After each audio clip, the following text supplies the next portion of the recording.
নূহ আলাইহিস সালামের যুগের মানুষ সর্বপ্রথম এই মূর্তি পূজা শিরক করেছে। এর আগে মূর্তি পূজা ওয়ার্ল্ডে ছিল না। তো ইব্রাহিম আলাইহিস সালাম বলছেন যে, হাল ইয়াসমাউনাকুম, এই মূর্তিগুলো কি তোমাদেরকে শুনতে পারে? ইস্তাদউন, যখন তোমরা একে ডাকো। হাল ইয়ানফাউনাকুম, তোমাদের কোনো উপকার আসতে পারে? আও ইয়াদুররুকুম, তোমাদের কোনো ক্ষতি করতে পারে? তার দলিলগুলো কিন্তু অকাট্য। ইব্রাহিম আলাইহিস সালামের দলিলগুলো কিন্তু এখানে, যুক্তিগুলো কিন্তু অকাট্য। আসলে কি সে শুনতে পারে? আসলে কি সে দেখতে পারে? আসলে কি সে তোমার উপকার করতে পারে? তাদের কিন্তু কিছু বলার নাই এখানে। তারা বলছে, বাল ওয়াজাদনা আবানা কাযালিকা ইয়াফআলুন, আমাদের পিতা মাতা বাপ দাদাদেরকে দেখেছি এইভাবেই করতে। ইব্রাহিম আলাইহিস সালাম বলছেন যে, ইন্নাকুম আনতুম লাফি দালালিম মুবিন, তোমরা তো সুস্পষ্ট বিভ্রান্তির মধ্যে আছো তাহলে। তো এরকম আরো অনেক আয়াত আছে সূরা সফফাতের মধ্যেও, ওয়া ইন্না মিন শিআতিহি লা ইব্রাহিম ইয জাআ রাব্বাহু বিকলবিন সালিম ইয ক্বালা লিআবিহি ওয়া কওমিহি মাযা তা'বুদুন, তোমরা কিসের ইবাদত করো? আইফকান আলিহাতান দুনাল্লাহি তুরিদুন, তোমরা কি আল্লাহ সম্পর্কে মিথ্যা মিথ্যা মিথ্যা আরোপ করতে চাচ্ছ? ফামা যন্নুকুম বিরাব্বিল আলামিন, আল্লাহ রাব্বুল আলামিন সম্পর্কে তোমাদের কি ধারণা? এভাবে তিনি তার কওমকে দাওয়াত দিতে লাগলেন। কিন্তু তাদের কওমের দলিল একটাই ছিল, বাপ দাদাদেরকে দেখেছি এভাবে মূর্তি পূজা করতে, তাই করে। সনাতন, এটা ছিল কি সনাতন থটস। অথচ সর্বপ্রথম এটা শুরু হয় কোন নবীর আমল থেকে? নূহ আলাইহিস সালাম। আরও একটা দাওয়াত ইব্রাহিম আলাইহিস সালাম তার কওমকে দিলেন। সেটা কি? এবার এখানে সমাজের মানুষের সাথে ওই সমাজের ধর্ম নেতারাও ছিল। সমাজে কিন্তু কয়েক শ্রেণীর মানুষ থাকে, মানে সামাজিক নেতা, ধর্মনেতা, রাষ্ট্রনেতা। তো রাষ্ট্রনেতার পর্যায়ে এখন ইব্রাহিম আসলাম যান নাই, এখন সমাজ নেতা আর ধর্মনেতা চলছে আর কি। এবার ধর্মনেতা আসলো, এসে ধর্মনেতারা তাকে বোঝানোর চেষ্টা করলো যে এই আসমানের তারা, চাঁদ, সূর্য, প্রকৃতি, গাছপালা, এগুলো ইলাহ, এগুলোর ইবাদত করা যায়। এই ঘটনা আল্লাহ রাব্বুল আলামিন সূরা আনআমের মধ্যে বলেছে। তো ইব্রাহিম আলাইহিস সালামকে তারা দেখাচ্ছে, এটা এটা আর আরবীয় একটা কাব্যিক ভাষায় কোরআনে এসেছে, চমৎকার ভাষায়, যে ফালাম্মা জান্না আলাইহিল লাইল, যখন তার উপর রাত আচ্ছাদিত হলো, রাআ কাওকাবা, তখন ইব্রাহিম আলাইহিস সালাম কি দেখলেন? আকাশে তারা দেখলেন। ঠিক আছে, তারা দেখি মূর্তি পূজার এখানেই আছে, ধর্মনেতারাও এখানেই আছে। তো তিনি বলছেন, হ্যাঁ রব্বি, এটা আমার রব।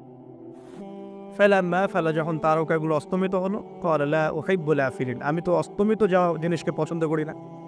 রব তো অস্তমিত যাবে না, এখানেও যুক্তি লাগবে, তো আমার ফিলোসফি লাগবে, আমার এখানে দর্শন লাগবে, এখানে তো আমাকে মানে প্রজ্ঞা দিয়ে বোঝাতে হবে। এটা তো অস্তমিত হয়ে গেল, এটা তো রব হতে পারে না। ফালাম্মা রাআল কামারা বাযিগান, যখন সে চাঁদকে দেখলো জ্বলজ্বল করছে একটু। আর এখনকার চাঁদ দেখা আগের চাঁদ দেখা দেখ না, এখন তো আমরা চাঁদের আলোই খুঁজে পাই না, তখনকার চাঁদ তো অন্যরকম। বাযিগান মানে জ্বলজ্বল করছে। তখন তিনি বললেন, হাযা রব্বি, এটা আমার রব। তখন ফালাম্মা ফালা, যখন এটাও অস্তমিত হয়ে গেল, তিনি বলছেন, লাইল্লাম ইয়াহদিয়ানি রব্বি লাকুনান্না মিনাল কওমিদ দাল্লিন, আল্লাহ যদি আমাকে হেদায়েত না দেন তাহলে আমি এই দল্লিনদের অন্তর্ভুক্ত হয়ে যাব। ইব্রাহিম আলাইহিস সালাম বলছেন, ফালাম্মা রাআ শামসা বাযিগাতান, যখন এবার সূর্যকে দেখলেন দিনের বেলা, এটা তো আরো বড়। হাযা রব্বি হাযা আকবার, এটা আমার রব, এটা সবচেয়ে বড়। হাযা আকবার, এটা সবচেয়ে বড়। ফালাম্মা আফালাত, এটা যখন অস্তমিত হয়ে গেল, তখন তিনি বলছেন এই কথাটা যে, ইয়া কওমি ইন্নী বারিউম মিম্মা তুশরিকুন, হে আমার কওম, তোমরা যেগুলোকে দিয়ে আল্লাহর সাথে শরিক করছো, এখান থেকে আমি আমার চেহারাকে ফিরিয়ে নিলাম। সুবহানাল্লাহ। তখন তিনি এই কথাটা বলেন, ইন্নী ওয়াজ্জাহতু ওয়াজহিয়া লিল্লাযী ফাতারাস সামাওয়াতি ওয়াল আরদা হানিফাও ওয়া মা আনা মিনাল মুশরিকিন, আমি আমার চেহারাকে ফিরিয়ে নিচ্ছি এই আসমান সমূহ এবং জমিনের সৃষ্টিকর্তার দিকে, এবং আমি মুশরিকদের অন্তর্ভুক্ত নই। ইন্না সলাতি ওয়া নুসুকি ওয়া মাহইয়ায়া ওয়া মামাতি লিল্লাহি রাব্বিল আলামিন, আমার সালাত, আমার কুরবানি, আমার স্যাক্রিফাইস, আমার জীবন, আমার ফুল লাইফ, আমার মৃত্যু, সবকিছু কার জন্য? জগৎ সমূহের প্রতিপালক আল্লাহর জন্য। লা শারীকা লাহু, তার কোনো শরীক নাই। ওয়া বিযালিকা উমিরতু, এই একনিষ্ঠভাবে তার ইবাদত করার জন্যই আমি আদিষ্ট হয়েছি। ওয়া বিযালিকা উমিরতু ওয়া আনা মিনাল মুসলিমিন, এবং আমি মুসলিমদের অন্তর্ভুক্ত। এই শুরু হলো এবার পুরো স্পষ্টভাবে তাওহীদের ঘোষণা দেয়া। তবে ইব্রাহিম আলাইহিস সালামের এক একটা পদক্ষেপ কি যৌক্তিক না? বৈজ্ঞানিক না? এবং অকাট্য প্রমাণ আছে না, এগুলোকে কিন্তু ভেদ করতে পারছে না তারা। এবার ইব্রাহিম আলাইহিস সালাম চিন্তা করলেন দ্বারা এবার উচিত শিক্ষা দিতে হবে। তবে আগে বলেন এই যে উচিত শিক্ষাটার কথা বলছো, এটা আবার আপনারা খবরদার ভুলেও কোথাও দিতে যায় না, ঠিক আছে? এটা তো সময় আছে। ইব্রাহিম আলাইহিস সালামের সাথে নবী সাল্লাল্লাহু আলাইহি ওয়াসাল্লামের জীবনের মিলের কথা বলছিলাম। নবী সাল্লাল্লাহু আলাইহি ওয়াসাল্লাম মক্কা বিজয়ের আগে কি কখনো মূর্তির গায়ে হাত দিয়েছেন কিনা বলেন? দিয়েছেন? কারণ মক্কা বিজয় হয়ে গেছে, পুরো স্টেটই আপনার, অথরিটি আপনার, তখন আপনি তো আপনার অ্যাকশন নিতেই পারেন, সেটা আপনার ব্যাপার, তখন আপনি কি করবেন? মুহাম্মদ সাল্লাল্লাহু আলাইহি সাল্লাম কাবা ঘরে ঢুকে তখন মূর্তি ভেঙেছেন এবং বলেছেন ওয়াকুল জাআল হক ওয়া যাকাল বাতিল ইন্নাল বাতিলা কানা যাহুকা, তাই না? ইব্রাহিম আলাইহিস সালাম এবার শিক্ষা দেওয়ার চিন্তা করছেন। তিনি বলছেন যে যখন এরা মেলাতে যাবে, ওই উৎসবে যাবে, তখন আমি এদেরকে দেখে নিব। এটা কুরআন চমৎকারভাবে বলেছে যে إذ قال لأبيه وقومه ماذا تعبدون أئفكا آلهة دون الله تريدون فما ظنكم برب العالمين فراغ إلى آلهتهم فقال ألا تأكلون। ইব্রাহিম আলাইহিস সালাম এবার যখন ওরা মেলায় চলে গেছে, যাওয়ার আগে আবার ইব্রাহিম আলাইহিস সালাম বলছিলেন যে ইন্নী সাকিম, আমি হচ্ছি অসুস্থ। আমি কি অসুস্থ? নাযরা নাযরাতান ফিন নুজুম।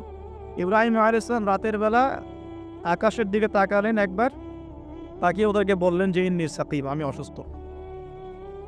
এটা কৌশল, আমি অসুস্থ, এটা কৌশল। এই কৌশল আবার সব জায়গায় খাটাতে যায় না। তো এবার যখন তারা চলে গেল, ফারাগা ইলা আলিহাতিহিম ফাকালা আলা তাকুলুন, এবার তিনি ওই মূর্তিগৃহ যেটা ওদের, ওখানে ঢুকে বলছেন যে আলা তাকুলুন, তোমাদের কি হলো, খাচ্ছ না কেন? কাদেরকে বলছে এই কথা? মূর্তি, খাচ্ছ না কেন? আলা তাকুলুন। ফারাগা ইলা আলিহাতিহিম ফাকালা আলা তাকুলুন মা লাকুম লা তানতিকুন, কি হলো, কথা বলছো না কেন? মা লাকুম লা তানতিকুন, কি হলো, কথা বলছো না কেন? এবার ফারাগ আলাইহিম দরবান বিল ইয়ামিন, এবার ইয়ামিন মানে ডান হাত, ডানাতে যা পেয়েছিলেন আর কি, তা দিয়ে সবগুলোকে ভেঙে চুরমার করে ফেলছে। ব্যাস, এবার ওরা যখন আসলো এসে বলছে যে আনতা ফাআলতা হাযা বিআলিহাতিনা ইয়া ইব্রাহিম, হে ইব্রাহিম তুমি কি আমাদের উপাস্যদের সাথে এই কাজ করেছ? বাল ফাআলাহু কাবীরুহুম হাযা, বড় এই বড়টা এই কাজ করছে, এর মধ্যে সবচেয়ে বড় যেটা আছে এই ব্যাটার কাছে, আমি করি নাই, আমি তো করি নাই। তখন ওরা তো এটা তো হতভম্ব হয়ে গেল, যে সে বলছে যে তুমি তো জানো, তুমি তো খুব ভালো করেই জানো যে তারা কথা বলতে পারে না, নড়াচড়া করতে পারে না, কিছুই করতে পারে না। তখন তিনি বলেন তাহলে তোমরা কেন এমন ইলাহের উপাসনা করো যে কথাও বলতে পারে না, শুনতেও পারে না, দেখতেও পারে না, তোমার উপকারও করতে পারে না, ক্ষতিও করতে পারে না। কিন্তু এবারও কিন্তু যুক্তি নাই, কোনো তাদের কাছে কোনো দলিল নাই, কোনো প্রমাণ নাই, কোনো যুক্তি দর্শন কিচ্ছু নাই। এবার শুরু হলো জুলুম। জালেমের কাজ কি? যুক্তি, জ্ঞান, দর্শন, বিজ্ঞান এগুলো দিয়ে যখন পরাস্ত, এগুলো দিয়ে পারছি না, এবার পেশি শক্তি। এবার কি? পেশি শক্তি। ব্যাস, এবার পেশি শক্তি। ইব্রাহিম আলাইহিস সালামকে নিয়ে যাওয়া হচ্ছে নমরুদের দরবারে। এবার চলো, এবার তোমার আজকে খবর আছে। এবার পুরো রিমান্ড হবে 7 দিনের। একদিন রিমান্ড হলেই অবস্থা খারাপ হয়ে যাওয়ার কথা। ইব্রাহিম আলাইহিস সালামকে এবার নিয়ে যাচ্ছে ধরেন নমরুদের কাছে। কি যে হবে আল্লাহ ভালো জানেন। ইব্রাহিম আলাইহিস সালাম যখন যাচ্ছেন তখন কি তিনি জানতেন যে আল্লাহ পাক তাকে আগুন থেকে বাঁচাবেন? এই ঘটনা যে ঘটবে তিনি কি জানতেন? আচ্ছা, আমরা না হয় জানি যে এমনটা হয়েছিল। ইব্রাহিম আলাইহিস সালাম ওই সময় তো জানতেন না যে কি হতে যাচ্ছে। তার মানে তার ওই সময় তার ঈমানের তেজ, তার স্থিরতা, ইস্তেকামা এবং তাওয়াক্কুল কত বেশি ছিল। তাকে নিয়ে যাওয়া হচ্ছে। এবারে নমরুদের সামনে দাঁড় করিয়ে নমরুদ এবার একটু মজা নিয়ে জিজ্ঞাসা করলো যে কে তোমার রব? ওই কবরের প্রশ্ন করার মতো, মান রব্বুক, তোমার রব কে? তো ইব্রাহিম আলাইহিস সালাম বলছে রব্বি আল্লাযী ইউহয়ী ওয়া ইউমীত, আমার রব তিনি যিনি জীবন দেন, মৃত্যুও দেন। এবার নমরুদ বলছে ক্বালা আনা উহয়ী ওয়া উমীত, আমি তো জীবন দিই আর মৃত্যু দেই। কিভাবে? একজন যাবজ্জীবন প্রাপ্ত আসামিকে ডেকে নিয়ে ছেড়ে দিল, দিয়ে বললো যে জীবন দিলাম। আর একজন আসামিকে ডেকে তৎক্ষণাৎ মৃত্যুদণ্ড দিয়ে মৃত্যু দিলাম। তো ইব্রাহিম দেখলেন আলাইহিস সালাম এ তো মোটা বুদ্ধির মানুষ, কারণ যে যত বড় জালেম হয় তার বুদ্ধি তত মোটা হয়, কিন্তু এটা মাথায় রাখবে। ফেরাউনের মতো জুলুম মানুষের বুদ্ধি লোপ করে দেয়, আর শিরক মানুষের মধ্যে ভয় সঞ্চার করে। যখন যখন আপনি শিরক করতে থাকবেন মনে খুব ভয় কাজ করবে। এবং মুশরিক বাহিনী কখনো ইসলামের বিজয় লাভ করতে পারে নাই। যে মুসলিম সেনাবাহিনীর মধ্যে শিরক ছিল না, ওরা যুদ্ধের মাঠে পরাজিত হয়ে গেছে। ইতিহাস ঘাটবে, মুসলিম যে সেনাবাহিনীর মধ্যে শিরক ছিল ওই সেনাবাহিনী পরাজিত হয়ে গেছে। আবার অল্প গুটি কয়েক সেনাবাহিনী তারা তাওহীদপন্থী ছিল, তারা জয়লাভ করেছে। ইতিহাস ঘেটে দেখবেন তো জুলুম কি করে বুদ্ধি লোপ হয়। নমরুদের বুদ্ধি লোপ পেয়ে গেল।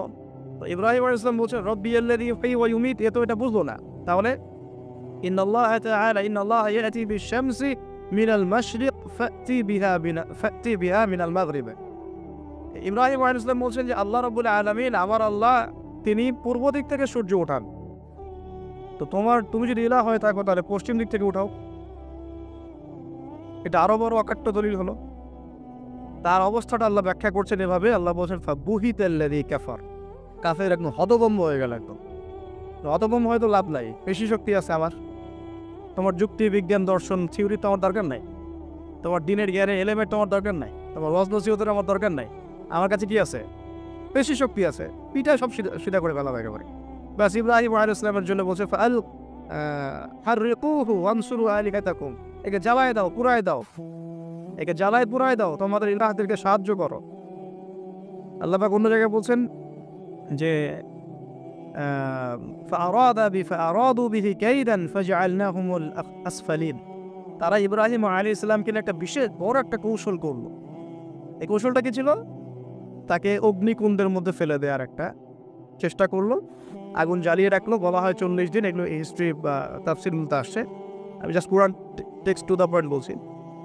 তো আগুন দাউ দাউ করে জ্বলতে লাগলো, ওই ব্যাবিলন ওখানকার সব মানুষ দেখছে বিষয়টা।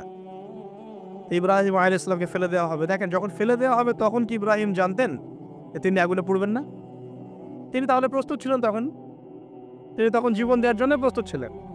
ঠিক আছে, এখন তাকে ফেলে দেওয়া হচ্ছে ঠিক ওই সময়ে জিবরাইল আলাইহিস সালামের আগমন। সুবহানাল্লাহ।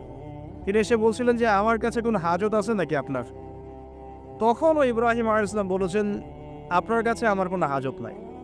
হাসবি আল্লাহ ওয়া নি'মাল ওয়াকিল, এই যে কথাটা আমরা বলি হাসবুনাল্লাহু ওয়া নি'মাল ওয়াকিল, হাসবি আল্লাহ ওয়া নি'মাল ওয়াকিল। ইব্রাহিম আলাইহিস সালাম বললেন আল্লাহই আমার জন্য যথেষ্ট এবং তিনিই আমার উত্তম কর্মবিধায়ক।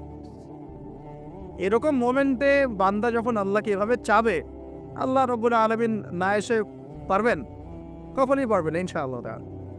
তখন আল্লাহ রাব্বুল আলামিনের আদেশ চলে আসলো, ইয়া নার, হে আগুন, কুনি বারদান ওয়া সালামান আলা ইব্রাহিম, ইব্রাহিমের জন্য ঠান্ডা হয়ে যাও, শীতল ঠান্ডা হও, মানে খুব শীতল না, বা আরামদায়ক শীতল ঠান্ডা হয়ে যাও। সুবহানাল্লাহ। এভাবে আল্লাহ রাব্বুল আলামিন ইব্রাহিম আলাইহিস সালামকে অগ্নি পরীক্ষা থেকে বাঁচালেন। ওখানে ইব্রাহিম আলাইহিস সালাম থাকলেন, কোনো ক্ষতি হলো না। তিনি পরবর্তী সময় বলেছিলেন ওই সময়টুকুর মধ্যেই তিনি শান্তিতে ছিলেন। যে বললাম না, অনেকে যে নির্যাতন নিপীড়নের শিকার হয় তারপরে বলে যে ওই সময়টুকুই ভালো ছিলাম, আল্লাহকে পেয়েছিলাম, তেলাওয়াত বেশি ছিল, তাহাজ্জুদ বেশি ছিল, পরে ফিতনার যুগে চলে আসছি। তো এই হলো অগ্নি পরীক্ষা। এরপরে কমকে দাওয়াত দেওয়ার হলো না, সেখান থেকে চলে যেতে হলো। এই যে অগ্নি পরীক্ষা ইব্রাহিম আলাইহিস সালামকে এখানে দিতে হয়েছে, ওইরকম পরীক্ষা আমাদের নবী সাল্লাল্লাহু আলাইহি ওয়াসাল্লামকে দিতে হয়েছে তায়েফের মাঠে, দিতে হয়েছে বদরের মাঠে, উহুদের মাঠে। এখানে আল্লাহ পাক ফেরেশতা নামিয়ে দিয়েছেন সাহায্যের জন্য, বদরের মাঠে দেখেন, উহুদের মাঠে আল্লাহ পাক ফেরেশতা নামিয়েছেন সাহায্যের জন্য। একদম হুবাহুবিল পাবেন আপনি জিনিস, খালি বাসিরা থাকলেই হবে, ধরতে পারলেই হবে জিনিসগুলো। নবীজি বলেছেন এমন পোশাক পরবে না যেই পোশাক পরলে বাহির থেকে ভিতরের অঙ্গ দেখা যায়। আমার এই কাপড় দিয়ে কি ভিতরের গায়ের স্কিন দেখা যাচ্ছে? যদি এটা পাতলা হতো দেখা যেত না? তাহলে ঢিলে ঢালাও যদি পোশাক হয় কিন্তু পাতলা হয় যে ভিতরটা দেখা যায়, এটাও হারাম, পরা যাবে না মেয়েদের। বোরখাও যদি হয় একদম ঢিলে ঢালা বোরখা কিন্তু ভিতরের অঙ্গ দেখা যাচ্ছে, পরা যাবে? তাহলে এটা নবী সাল্লাল্লাহু আলাইহি ওয়াসাল্লামের দ্বিতীয় মূলনীতি দেয়া। 3 নাম্বার হচ্ছে কোনো পুরুষ কোনো মহিলার পোশাক পরতে পারবে না, কোনো মহিলা কোনো পুরুষের পোশাক পরতে পারবে না। আপনি কি ম্যাক্সি পরে ঘুরবেন? আপনার রুচি কুলাবে? তাহলে একটা মেয়ে কেমন করে গেঞ্জি পরে ঘুরতে পারে? একটা পুরুষ হিসাবেও তো আপনার খালি গায়ে ঘুরতে লজ্জা লাগে না? লাগে না? তো একটা মেয়ে মানুষ কিভাবে খালি গায়ে ঘুরতে পারে? তাহলে মনে করেন কোথায় আমাদের শালীনতার জায়গা চলে আসছে। ওই যে একটা হাদিস আছে, নবীজি বলেছেন, যদি তোমার মধ্যে লজ্জা না থাকে তোমার দ্বারা যে কোনো পাপ করা সম্ভব। যদি তোমার মধ্যে লজ্জা না থাকে তোমার দ্বারা যে কোনো পাপ করা কি সম্ভব। এটা 3 নাম্বার। 4 নাম্বার, যে অমুসলিম যারা, তাদের ধর্মীয় কৃষ্টি কালচারের সাথে সাদৃশ্য আছে এমন কোনো পোশাক মুসলিমদের পরা যাবে না। আপনি ক্রুশের পোশাক পরতে পারবেন? পারবেন? পারবেন না। তো এই মূলনীতিগুলো ফলো করে আপনাকে চলতে হবে। আল্লাহ পাক তৌফিক এনায়েত করুন, আমিন। প্রথম নসিহত করেছি যে 5 ওয়াক্ত নামাজ যেন আমাদের না ছুটে যায়। পারা যাবেন ইনশাল্লাহ ভাই? ওয়াদা করেন আজকে থেকে 5 ওয়াক্ত নামাজ ছাড়বেন না, ওয়াদা করেন, বলেন ইনশাআল্লাহ। হে আল্লাহ, আমরা তওবা করছি, জীবনে যত নামাজ ছেড়েছি তার জন্য আমরা তোমার কাছে ইস্তেগফার করছি। বলেন আস্তাগফিরুল্লাহ আল্লাযী লা ইলাহা ইল্লা হুয়াল হাইয়ুল কাইয়ুম ওয়া আতুবু ইলাইহি। যত নামাজ কাজা হয়েছে হিসেব করে কাজা আদায় করে দিবেন, পারবেন ইনশাআল্লাহ?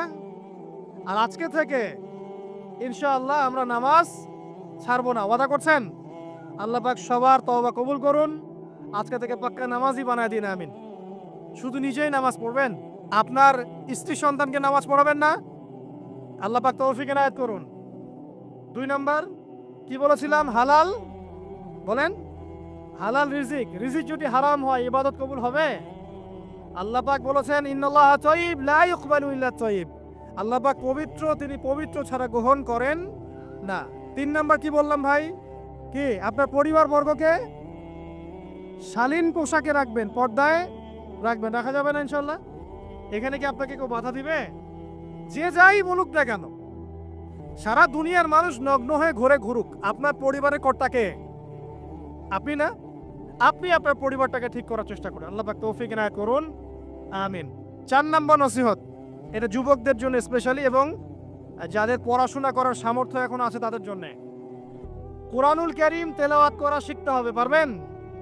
কারা কারা পারেন? আলহামদুলিল্লাহ। কারা কারা হাফেজ? এই যে কমে গেছে। এবার বলি কারা কারা অর্থ বুঝে কোরআন পড়েছেন? এই যে আরো কমে গেছে। কোরআন পড়তে হবে শুধু তোতা পাখির মতো নয়, আমার কথা বুঝেন। কোরআন তিলাওয়াত করলে প্রত্যেক হরফে 10 নেকি পাবেন, কোনো সমস্যা নাই, কিন্তু এতে করে কোরআনের সামগ্রিক হকটা আদায় হয় না। কথা কি বুঝতে পারছেন? আমি কি বলেছি কোরআন তেলাওয়াত করলে নেকি হবে না? এটা বললাম? কোরআন তেলাওয়াত করলে প্রত্যেক হরফে কয় নেকি হবে? 10 নেকি। কিন্তু কোরআন বোঝা, এর ভিতরে কি আছে, এই শিক্ষাগুলোকে আপনি পাবেন। বিশুদ্ধ করে কোরআন পড়তে হবে, বিশুদ্ধ করে। একটা উদাহরণ দিব। এই যে আমরা নামাজে দাঁড়াই বলি আল্লাহু আকবার, তাই না? তারপরে কি পড়েন? সানা পড়েন। তারপরে কি পড়েন? আলহামদুলিল্লাহ, আলহামদুলিল্লাহি রাব্বিল আলামিন। প্রথম শব্দ কি? আলহামদু। যদি আপনি আলহামদুলিল্লাহ বলেন, অর্থ হচ্ছে সমস্ত প্রশংসা আল্লাহর জন্য, ঠিক আছে? আচ্ছা, যদি আপনি বলেন আলহামদুলিল্লাহ, আলহামদুলিল্লাহি রাব্বিল আলামিন, এখানে হা হলো হাওয়াস, মানে ছোট হা। এই একটা হা ভুল করার কারণে অর্থ পরিবর্তিত হয়ে অর্থ দাঁড়ায় সমস্ত নিন্দা আল্লাহর জন্য, নাউযুবিল্লাহ। আমি কি বুঝাতে পারলাম যে বিশুদ্ধ করে কোরআন তেলাওয়াত করা কতটা ইম্পর্টেন্ট? মনে করেন আপনি বলছেন কুল ইয়া আইয়ুহাল কাফিরুন, বলুন হে কাফেররা, লা আ'বুদু মা তা'বুদুন। এই সূরা মুখস্থ আছে না? আচ্ছা, এর অর্থ হচ্ছে লা আ'বুদু, আমি তার ইবাদত করি না, মা তা'বুদুন, যার ইবাদত তোমরা করো। এখানে লা এর মধ্যে মদ আছে না? মদ আছে না? টেনে পড়তে হয় না? যদি কেউ লায়ে মদ না করে এভাবে পড়ে যে লা আ'বুদু মা তা'বুদুন, যারা গ্রামার জানে তাদেরকে জিজ্ঞাসা করেন, অর্থ হবে এমন যে আমি অবশ্যই তার ইবাদত করি যার ইবাদত তোমরা করো। তোমরা বলতে কারা? তাওহীদ থাকলো না শিরক হলো? অতএব বিশুদ্ধ করে কোরআন তেলাওয়াত করা খুবই জরুরি। আপনি মসজিদে যান আর মাদ্রাসায় যান আর ওস্তাদকে প্রাইভেটে পড়ান, যেভাবেই পড়েন, আপনাকে বিশুদ্ধ করে কোরআন তেলাওয়াত করা শিখতে হবে। আল্লাহ পাক তৌফিক দান করুন, আমিন। যারা বয়স্ক হয়ে গেছেন আফসোস করবেন না, হীনমন্যতায় ভুগবেন না। আপনি ওই অবস্থায় চেষ্টা করেন, আল্লাহ পাক আপনাকে ডাবল নেকি দিবে ইনশাআল্লাহ। নবী সাল্লাল্লাহু আলাইহি ওয়াসাল্লাম বলেছেন, যে ব্যক্তি কোরআনের একটা আয়াত বা একটা হরফ তেলাওয়াত করবে তার জন্য 10টা নেকি আছে ইনশাআল্লাহ। আর মান করা কুরআনুল কারীম ওয়া হুয়া মাহিরুন বিহ, যে ব্যক্তি কোরআন তেলাওয়াত করে এবং তার উপর দক্ষ হয়, মা সাফারাতিল কিরামিন বারারা, সেই ব্যক্তি সম্মানিত ফেরেশতাদের সাথে হাসর করবে ইনশাআল্লাহ। আর ওয়াল্লাযী ইয়াকরাউল কুরআন ওয়া ইয়াতাতাআতাউ ফীহি ওয়া হুয়া আলাইহি শাক্কুন ফালাহু আজরান, আর যে ব্যক্তি কোরআন তেলাওয়াত করতে করতে আটকে যায়, তেলাওয়াত করছেন আটকে যাচ্ছেন, আবার চেষ্টা করছেন, আবার আটকে যাচ্ছেন, আবার চেষ্টা করছেন, আল্লাহর নবী বলছেন সাল্লাল্লাহু আলাইহি সাল্লাম, তার জন্য ডাবল পুরস্কার আছে, ডাবল নাকি। তো হতাশ হওয়ার কোনো কারণ আছে? কোরআনের সমাজ করতে চান, এটা অনেক দূরের কথা। আগে কোরআনুল কারীম বিশুদ্ধ করে তেলাওয়াত করতে শেখেন, আল্লাহর ওয়াস্তে কোরআনের কিছু অংশ হিফজ করেন, এরপর কোরআনটা নিজে আগে মেনে চলার চেষ্টা করেন। নিজে ভালো না হলে কি মানুষকে ভালো করা যাবে? নিজে আমার মধ্যে জ্ঞান নাই, মানুষকে জ্ঞান দেওয়া যাবে? এটা তো সহজ কথা। অতএব নিজেদেরকে আমাদেরকে আগে কোরআন পড়তে হবে, কোরআন মানতে হবে, সাথে কোরআনের ব্যাখ্যা হাদিস আপনি পড়বেন। কোরআন কি একা একা পড়লেই হবে না ওস্তাদ লাগবে? কোন ওস্তাদের কাছে গিয়ে আপনি কোরআন তেলাওয়াত করা শিখবেন, আরবি ভাষা শিখবেন এবং কোরআনের অর্থটা বুঝবেন। আল্লাহ পাক তৌফিক দান করুন, আমিন। কয়টা বললাম ভাই? 4টা। 1 নাম্বার কি ছিল বলেন আবার? 5 ওয়াক্ত সালাত ছাড়বেন। 2 নাম্বার কি ছিল বলেন? হালাল রিজিক ছাড়বেন নাকি আজকে থেকে আবার হারাম খাবেন? শোনেন ভাই, নবী সাল্লাল্লাহু আলাইহি ওয়াসাল্লাম বলেছেন একটা যুগ আসবে যে যুগে মানুষ হালাল হারামের কোনো পরোয়া করবে না। এটা কোন যুগ? কোন যুগ বলেন? মানুষ হালাল হারামের কোনো পরোয়া করে? খুব কম সংখ্যক মানুষ আছে যারা হালাল হারামের পরোয়া করে বেঁচে চলে। বাট আল্লাহ পাকের যারা একনিষ্ঠ বান্দা হবে তাদেরকে হারামে যাওয়া যাবে? যাবে না। আল্লাহ পাক আপনাদের সবাইকে হালাল রিজিক দান করুন। একটা কথা বোঝেন, মনে করেন আপনার আমলনামাতে বা আপনার তাকদিরে আল্লাহ পাক লিখেছেন যে আপনি 100 বিঘা জমির ধান খাবেন, এতটুকু আপনার রিজিকের মধ্যে লেখা আছে। আল্লাহ পাক লেখেন নাই তাকদির? আচ্ছা, ওই রিজিকের একটা দানা ছেড়ে কি আপনি মৌত আপনার হবে কিনা? আপনি কি মারা যাবেন? রিজিক শেষ না করে মারা যাবে? তাহলে আপনার জন্য অপশন এখন 2টা। আপনি এই রিজিকটা হালাল পথে অন্বেষণ করতে পারেন, ওই রিজিকই পাবেন ইনশাআল্লাহ। পাবেন না?